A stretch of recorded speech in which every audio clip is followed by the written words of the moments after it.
a short series on riveting. Thought I'd start with 2 rivets, and a good example of that is Adapt Bead. First of all, let's talk about when you would use tube rivets. And as with any cold connection, rivets are a good solution when you don't want to solder something. So when the materials can't take heat, or you want to preserve the finish, like when they're oxidized, or in my case, I join a lot of wood together.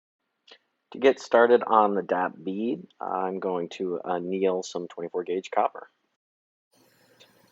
I'm using an annealing flame, and I'm heating up the copper until it just glows a little bit of a ruby red, a dull ruby red. You can tell when you're close when you start chasing rainbows.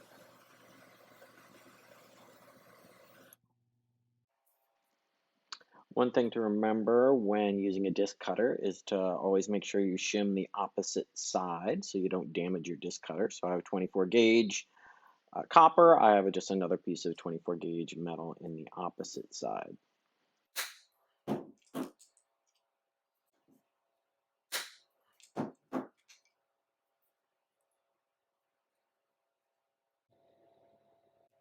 I've found that once you've domed your discs, it's actually really hard to find the center of it. So I actually find the center before I dome it, and I put a very small hole in that I will widen later after the dome is completed.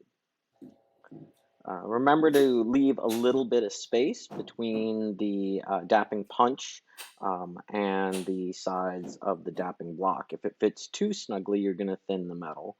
Also, I try to hit it as few times as possible because it's annealed, and each time you hit it, it gets a little harder, and it'll be harder to dome.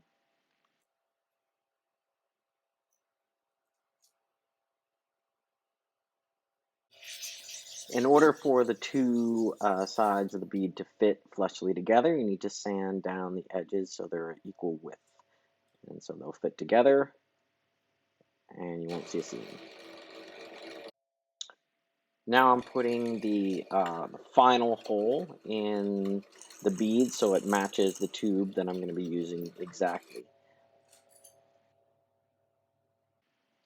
The rule of thumb for riveting is that you should have 1/2 the diameter exposed on each side of the piece that you're riveting.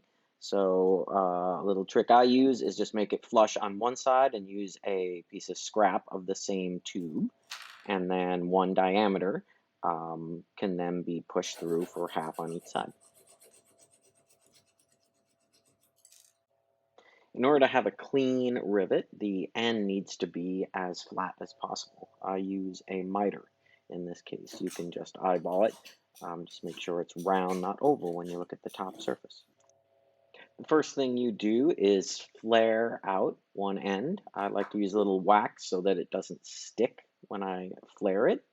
I start with a punch, and then I go to a rounded dapping punch, and I flare it out, sometimes a couple sizes, but just till you start to see a good flare on the end. So you can see it right here, starting to get flared, and that should be enough. Now this one side will no longer be able to fit through the hole, and we will put the other side of the bead on. And now we need to finish the other side to hold the two together tightly. The purpose of the riveting block here is to protect the opposite side, which I have already flared. If I didn't use a riveting block, then it would get flattened, and then it would be really hard to round the edges in the end to get a nice clean rivet. Once you flare both sides, which shortens the tube and pulls the two pieces together, you round the edges with a ball peen hammer. Here I'm just cleaning off the oxidation with a little bit of steel wool. Remember, steel wool has some oil in it to keep it from rusting, so if you're going to oxidize it or do something else to it, remember to clean it off. And there you go, a simple DAP bead. If you enjoyed this video, make sure to click like, subscribe, and come back to see my other videos on jewelry and riveting.